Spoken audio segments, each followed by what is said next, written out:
देश में ब्रिटिश हुकूमत के खिलाफ 200 साल तक संघर्ष और बलिदान अगर किसी ने किया है तो आदिवासियों ने किया है, क्योंकि असल दुश्मन यही स्वर्ण लोग हैं जो आरएसएस और बीजेपी चलाते हैं, दूसरी पार्टी भी चलाते हैं, लेकिन आरएसएस मूल जो है कि उनका संगठन है स्वर्णों का। भाजपा और आरएसएस सत्ता में पहुंचने के लिए कुछ भी कर सकते। जैसे ही 2024 का चुनाव का रिजल्ट आया, सबसे ज्यादा परेशान कौन थे पता है आपको? अडानी।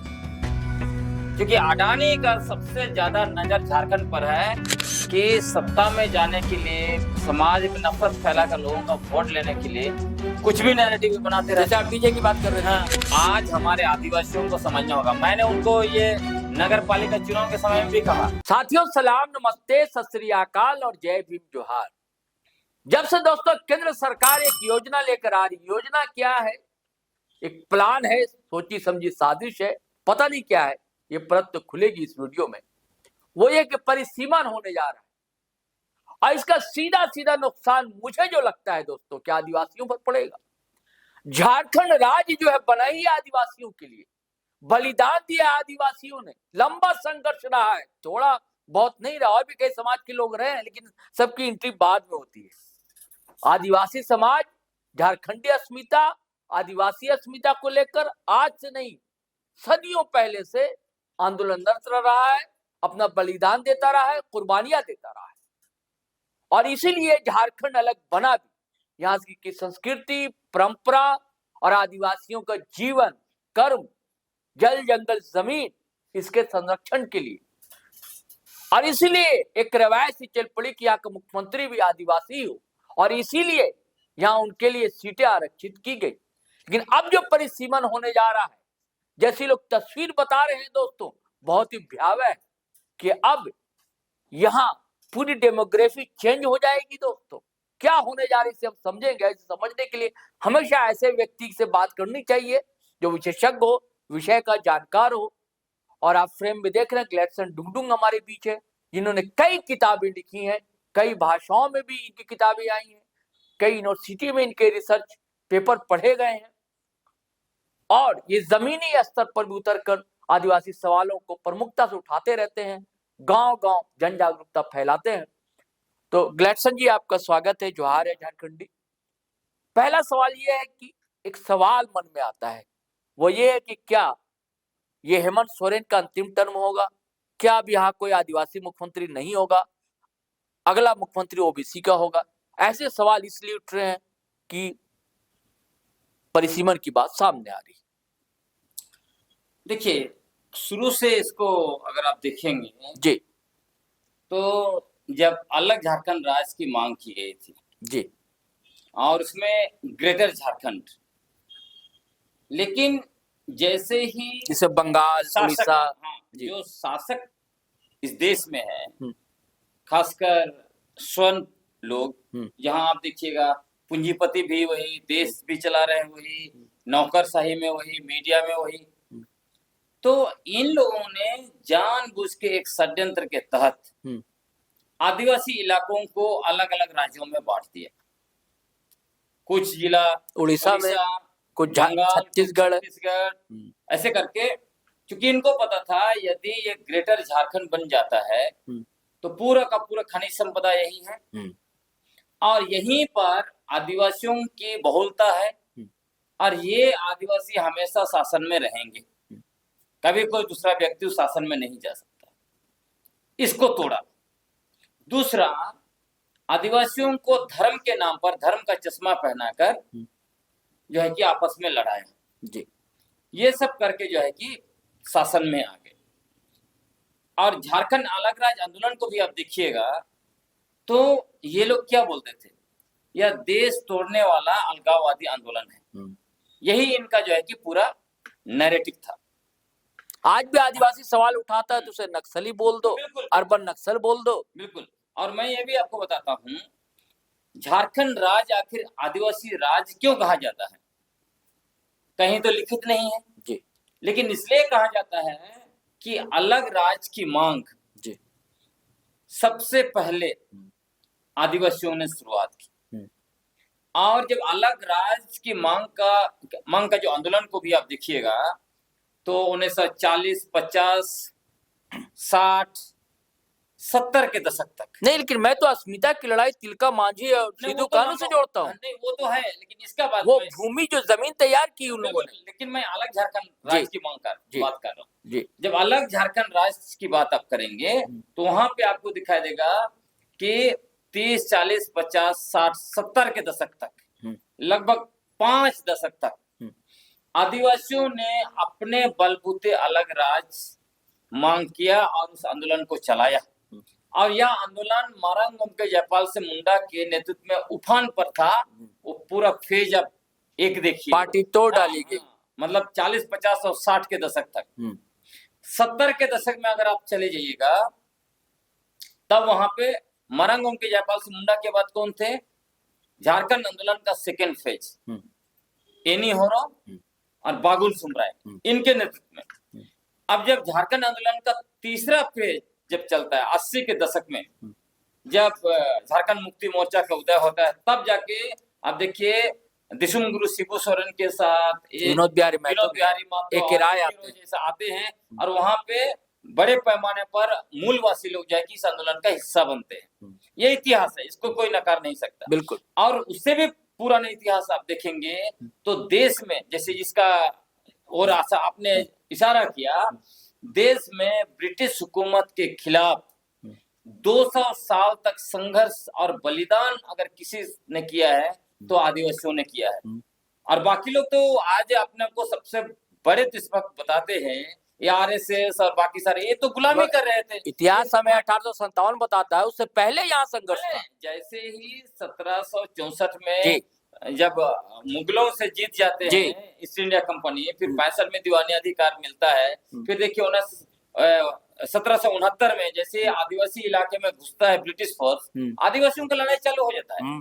आदिवासी कभी भी ब्रिटिश का गुलाम नहीं रहे, मुगलों से भी लड़ा, अंग्रेजों से भी लड़ा, इसीलिए स्वायत्तता के लिए आदिवासियों ने हमेशा लड़ा जी। लेकिन उसके बाद जब जैसे देखिए झारखंड अलग राज्य बनता है या उससे थोड़ा सा पहले, यही ताकत आरएसएस, बीजेपी, ये कुनबा जो आर्यों का और स्वर्णों का जो प्रतिनिधित्व करते हैं, इन्होंने आदिवासियों को धर्म के नाम पर आपस में लड़ाया। सर नाई साहब धर्मांतरा ने सब चीजों को जो है कि हवा दिया, फर्जी नैरेटिव बनाए, गुब्बारा बनाया और सत्ता में आए 13 साल 65 दिन तक 63 दिन तक शासन किया। अब अभी जो देखिए इनका जो शासन था, आप विशेष रूप से माननीय रघुवर दास के नेतृत्व में 14 से 19 तक का, इस बीच उन्होंने इतना ज्यादा अत्याचार किया आदिवासियों के ऊपर।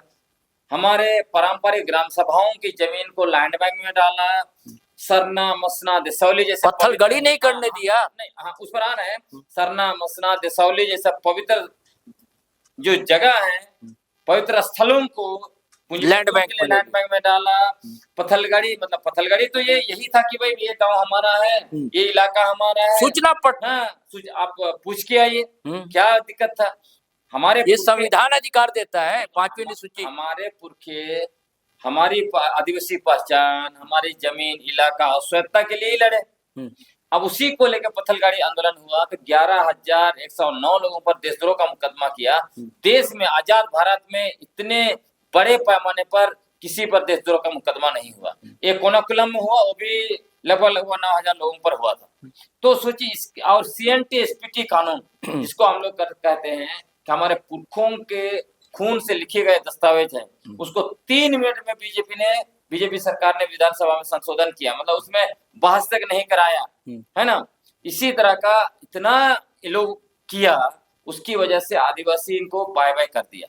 अब अभी इनको समझ में आ गया, क्योंकि आदिवासियों को वनवासी यही लोग बना रहे थे, सरना का अस्तित्व मिटाकर सनातन यही लोग बना रहे थे, सरना कोड का विरोध करने वाले लोग यही लोग हैं। जबकि सनातन हिंदू धर्म का ही 3 और धर्म है जिसको हिस्सा बोलता है, बौद्ध, जैन और सिख को, उनको कोड देने में भाजपा और आरएसएस वालों को कोई तकलीफ नहीं है, लेकिन सरना कोड देने में इनको बहुत तकलीफ है। पवित्र सरना झंडा को कहते हैं ये विदेशी झंडा है, उखाड़ के फेंको। तो ये देखिए बात से अलग हो जाएगा, लेकिन आपने बात छेड़ी है तो मैं कहना चाहता हूँ कि वो तो भाई सरना सनातन एक मानते हैं ना, ठीक है, उनको जो नैरेटिव बनाना है वो करेंगे, अच्छा। फर्जी नैरेटिव। लेकिन आपको बताते हैं इसकी वजह से पूरे झारखंड में आदिवासियों ने उनको बाय बाय कह दिया। उनका बीजेपी आरएसएस का गढ़ गुमला, लोहरदगा, खूंटी भी गढ़ ही बन गया था।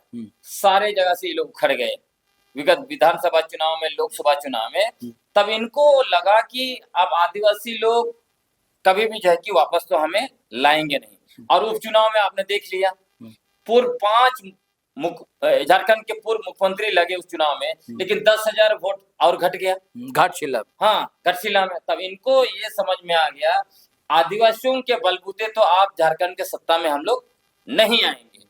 तो दूसरा क्या करना है, परिसीमन कराओ, ओबीसी को खुश करो, उनको ज्यादा से ज्यादा सीट दे दो, आदिवासियों को छोड़ो, और थोड़ा लड़ाओ भी तो थोड़ा बहुत सीट आ जाएगा, लेकिन उन पर निर्भरता नहीं रहेगा, और इधर ओबीसी का सीट लेके सत्ता में आएंगे। तो मैं आपको एक बात कहना चाहता हूं सरोज भाई, भाजपा को देश से कोई लेना देना नहीं, भाजपा को आदिवासियों से कोई लेना देना नहीं है, भाजपा को किसी से कोई लेना देना नहीं। भाजपा अब ऐसा क्यों कह रहे हैं? मोदी जी ने जनजातीय गौरव दिवस की घोषणा की। मैं आपको कह रहा हूँ कि बीजेपी और आरएसएस को क्या चाहिए, सिर्फ उनको सत्ता से मतलब है। आपने सुना होगा आरएसएस प्रमुख मोहन भागवत ने क्या कहा, उन्होंने एक बार कहा वो सत्ता उनको चाहिए, तो उनको सिर्फ सत्ता से मतलब, सत्ता में आने के लिए कुछ भी करेंगे।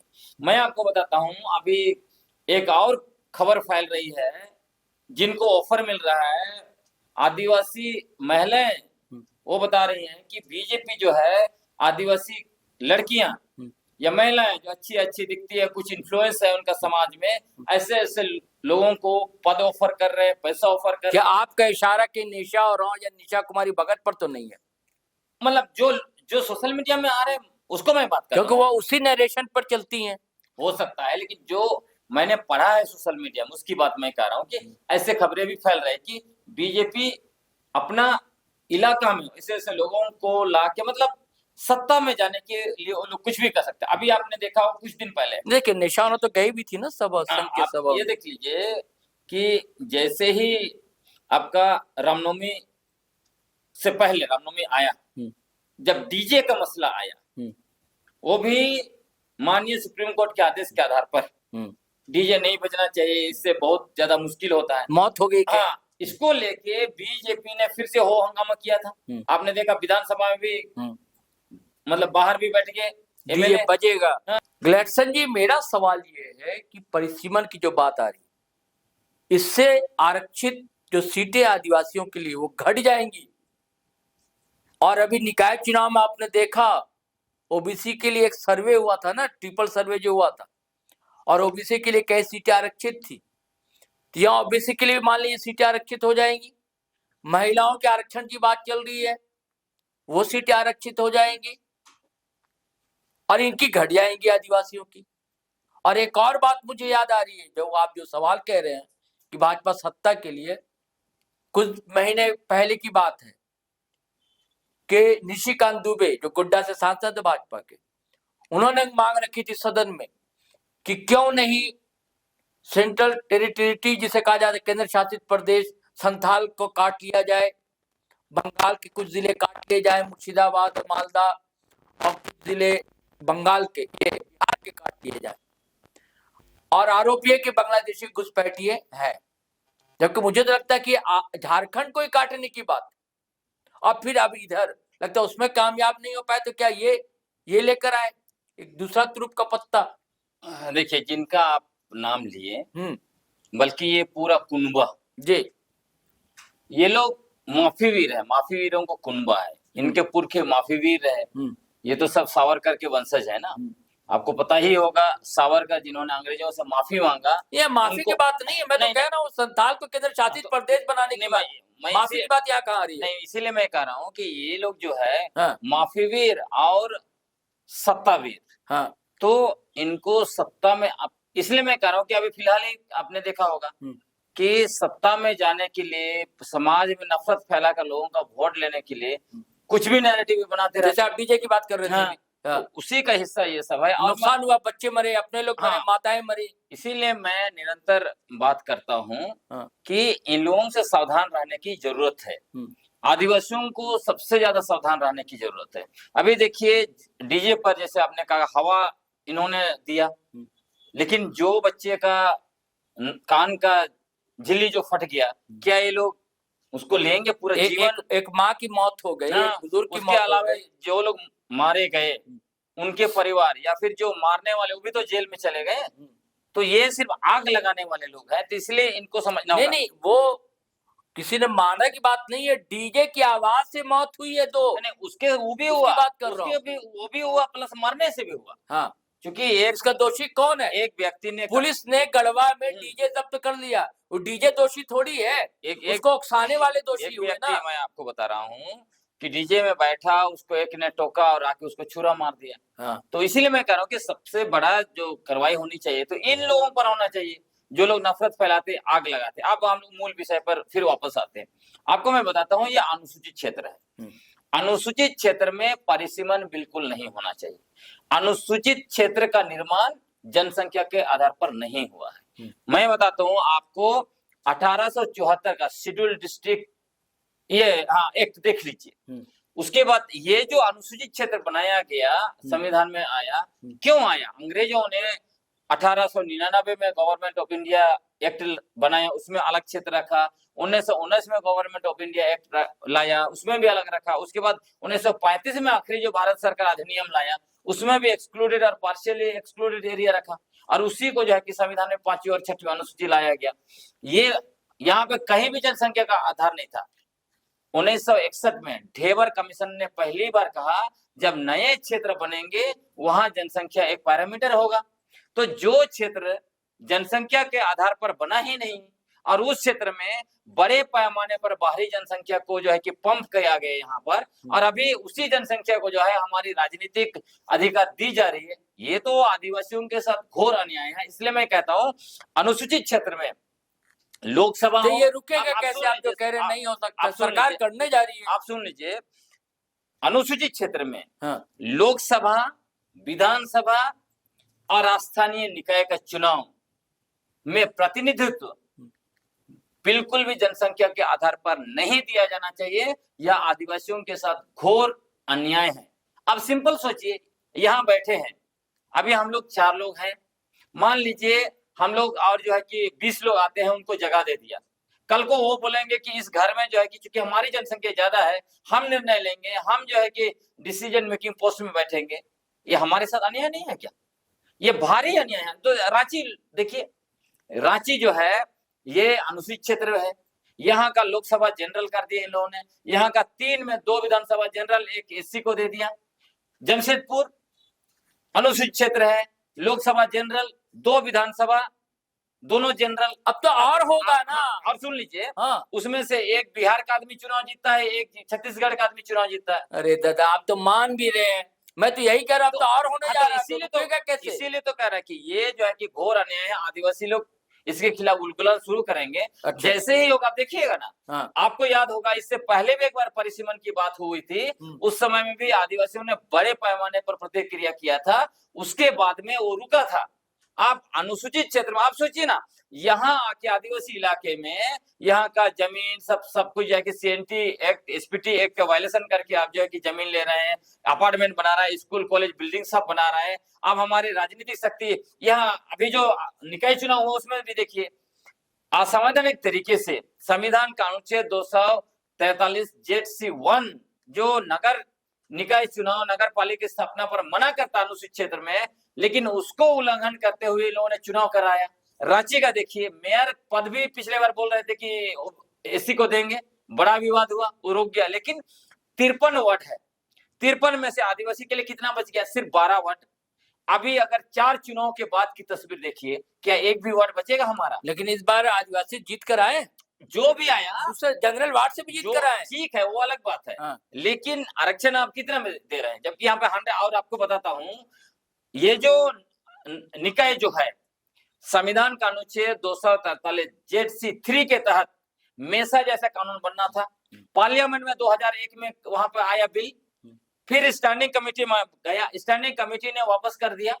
उसके बाद क्यों आज तक 25 साल में नहीं कानून बना? इसलिए नहीं बनाया गया कि ये कानून बन जाए तो नगर निकाय शहरी क्षेत्र में 100% आरक्षण आदिवासी को देना पड़ेगा।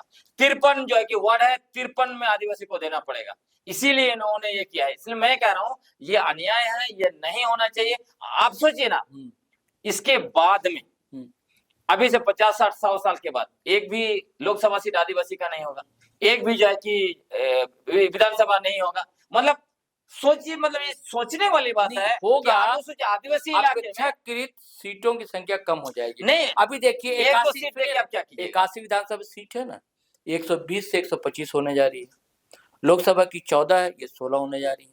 राज्यसभा की अभी 6 है सीटें, यहाँ से 9 होने जा रही है। ठीक है, तो होगा क्या परिसीमन में, जहां आपकी आदिवासी अभी सीट है, बहुलता जिसे कह लीजिए आरक्षित सीट है, उसको तोड़ दिया जाएगा। उसी को तो मैं कह रहा हूँ, यही सब तो खेल होता है। मैं आपको इसीलिए कह रहा हूँ, और ये खेल जो पार्टी सत्ता में होती है वही करती है। इसी को हमारे लोगों को समझने के लिए मैं इतने बातें क्यों कर रहा हूँ। आज हमारे आदिवासियों को समझना होगा। मैंने उनको ये नगर पालिका चुनाव के समय में भी कहा कि जो लोग नगर पालिका चुनाव लड़ रहे हैं अपने निजी स्वार्थ सिद्ध करने के लिए, आप आने वाले पीढ़ियों का आंख में आंसू डाल रहे हो। आने वाले समय में सब कुछ खत्म हो जाएगा। ये लोग ये भी कहेंगे कि आप अनुसूचित क्षेत्र का जरूरत नहीं है, उसको खत्म करो। इनके लिए जो विशेष प्रावधान है, चाहे CNT एक्ट है या बाकी चीजें, खत्म करो। अब तो ये तो गैर आदिवासियों के साथ रह रहे हैं, उनके नियम कानून के अंदर में वो लोग जी रहे हैं, सामान्य व्यवस्था में जी रहे हैं। तो ये हमारे आदिवासियों को भी समझना पड़ेगा। क्या ये खेल खनिज का खेल है, दोनों का, या खेल वोट की राजनीति का खेल है? आपको बताता है, जब आपने खनिज का बात किया, जैसे ही 2024 का चुनाव का रिजल्ट आया, सबसे ज्यादा परेशान कौन थे पता है आपको? अडानी। क्योंकि अडानी का सबसे ज्यादा नजर झारखंड पर है। यहाँ का कोयला हो, यहाँ का आयरन ओर हो, यहाँ का बॉक्साइट हो, इस सब चीज पर उनकी नजर है। तो जैसे ही बीजेपी हार गई, जब देखिए 2014 से 19 के बीच जैसे ही बीजेपी थी, अब देखिए गोड्डा में देखा आपने, आदिवासियों के खेतों में लहलहाती धान का फसल में बीजेपी ने बुलडोजर चलाकर सांसद प्रिय है, कर लिया। सांसद प्रिय है। बिल्कुल बिल्कुल, इसीलिए मैं कह रहा हूँ आदिवासियों को अभी भी समझना पड़ेगा कि यदि उनका जो धर्म का ओफेम जो खेती किया हुआ है बीजेपी के द्वारा, अगर उसी को खा के आदिवासी आपस में लड़ते रहे तो जो है कि वो मिटना तय है। क्योंकि वो लोग क्या तो कह रहे हैं कुछ नेत्रियों को इस्तेमाल किया जा रहा है, तो वो नेत्री इस नरेशन के साथ रहेंगी, तो फिर आप जैसे लोग क्या करेंगे? आपको ये देखना चाहिए, इसको आपको समझने के लिए। हाँ। ये नेत्रियों का नरेशन अब पिट गया। अच्छा, आप सिर्फ देख लीजिए, एक तो देखिए कि वो जो भी चैनल को इंटरव्यू दे रही हैं, उनका नीचे देख लीजिए, जितना भी कमेंट है, जो असली आदिवासी कमेंट कर रहे हैं, मतलब असली आदिवासी कहने का मतलब जो फेक आईडी नहीं है, वो कमेंट कर रहे हैं, वो देखिए पूरा का पूरा उनके ऊपर सवाल है, गालियां वगैरह वगैरह है। मतलब उनको कह रहे हैं कि आप गलत दिशा में है कुल मिलाकर। दूसरी तरफ जो उनको जो कह रहे हैं कि आप बहुत अच्छा कर रहे हैं, उसमें आपको जो भी नाम आपको दिखेगा, कहीं पे कोई मिश्रा है तो कोई झा है, कोई मतलब स्वर्ण लोग ही दिखेगा। तीसरे तरह के जो आईडी है वो फेक आईडी आदिवासियों के नाम से बनाए गए। और हमारा जितना भी कमेंट आप देख लीजिए हमारा इसमें। और दूसरा, उनको पहले बड़े बड़े मंचों पर बुलाया जाता था, अभी उनको मना किया जा रहा है। मेरे पास खबरें हैं, लोग कह रहे हैं कि हम लोग नहीं जानते थे, आपका वीडियो देख के हमको सच्चाई पता चला। तो बादल छट रही है, ये लोग पिट गए अभी ना, इनका पूरा का पूरा कुनबा जो है कि पिट गया है, इसलिए इन पर बहुत ज्यादा असर होने वाला नहीं। फिर मैं वही सवाल दोहराता हूँ, अगर परिसीमन हो जाता है तो ऐसी आशंका है कि फिर यहाँ आदिवासी मुख्यमंत्री नहीं बनेगा, कोई ओबीसी से मुख्यमंत्री होगा। तो इसके लिए आप जैसे लोग, आदिवासी समाज क्या करने जा रहा है? क्या इसका विरोध करेगा? क्या ईंट बजा देगा? आंदोलन करेगा? क्या करेगा? मैं आपको बताता हूँ कि एक तो यह है जो स्पष्ट मैं उस पर हूँ, भाजपा और आरएसएस सत्ता में पहुंचने के लिए कुछ भी कर सकते हैं। अरे आप क्या करेंगे? उसके बाद आप उसका सवाल हम लोग उनके वंशज हैं जो ब्रिटिश हुकूमत के खिलाफ 200 साल तक संघर्ष किया। किसके लिए? अपनी पहचान, आदिवासी पहचान और स्वायत्तता, अपनी जमीन, इलाका और प्राकृतिक संसाधनों को, सामुदायिक संसाधनों को बचाने के लिए। अरे क्या सब तो छीना जा रहा है। हम लोग लड़ रहे हैं भाई, आपको थोड़ी ना आप ही कह रहे थे कि यहाँ अनुसूचित भैया था, 5वीं का, और यहाँ नगर निकाय चुनाव होता है, देखिए, हमें आरक्षण भी यहाँ नहीं मिलता, सब तो हो रहा है। आपको बता रहे हैं जो कि शहर में रहते हैं ये लोग आदिवासी समुदाय का मूल चीज को छोड़कर ये लोग तो व्यक्तिवादी गैर आदिवासियों का जीवन चरित्र अपना लिया। बस सरना सनातन एक है तो सरना ईसाई के नाम से लड़ना जानता है ये लोग। और ये लोग जो है कि इतना नहीं समझता है शहर में रहने वाले आदिवासी कि वर्ण और जाति व्यवस्था सनातन हिंदू का मूल है, और हम आदिवासियों की समानता व्यवस्था जो कबीलाई व्यवस्था है वो बिल्कुल अलग है। तो गांव में अभी आप जाइएगा तो पंचायत चुनाव का विरोध हो रहा है। अभी और भी बता रहे दादा, सुनिए एक सेकंड दादा, कि आदिवासी समाज में से आने वाले चंदी पत्रकार है, वैसे आदिवासी समाज से आने वाले वो पत्रकार भी परिसीमन का समर्थन कर रहे हैं। करने दीजिए जिनको उनको समझ नहीं है, लेकिन आपको बता रहा हूँ अभी जिस तरह से पेशा नियमावली भी गलत इस सरकार लाई, और उसके बाद उसी के तहत हमारा जो हमारे पुरखों की पारंपरिक स्वशासन व्यवस्था का सरकारीकरण करने की ये सरकार कोशिश कर रही है। उसका गांव में जाके देखिए, खूंटी में, सरायकेला में पूरे जोर से विरोध हो रहा है। इस सरकार ने जिन जिन कर्मचारियों को डाला है वो ग्राम सभा नहीं कर पा रहे हैं, और उसके साथ साथ ये भी है गांव वालों का ऐलान है बहुत जगह कि पंचायत चुनाव भी नहीं होने देंगे। तो आपको क्या लगता है आदिवासी लोग सब चीज आसान से होने देंगे? विरोध होगा, प्रतिकार होगा, बिल्कुल और सशक्त विरोध होगा, सशक्त विरोध होगा। और सरना सनातन एक है का जो खेल खिलवाने वाला आरएसएस और बीजेपी, इनको भी चुनौती मिल रहा है। और आपको मैं बताता हूँ, असल में ये लोग जो दिखाते हैं कि आदिवासी, दलित और ओबीसी के जो दुश्मन हैं वो मुसलमान और ईसाई हैं, क्यों दिखाता है? क्योंकि असल दुश्मन यही स्वर्ण लोग हैं जो आरएसएस और बीजेपी चलाते हैं, दूसरी पार्टी भी चलाते हैं, लेकिन आरएसएस मूल जो है कि उनका संगठन है स्वर्णों का।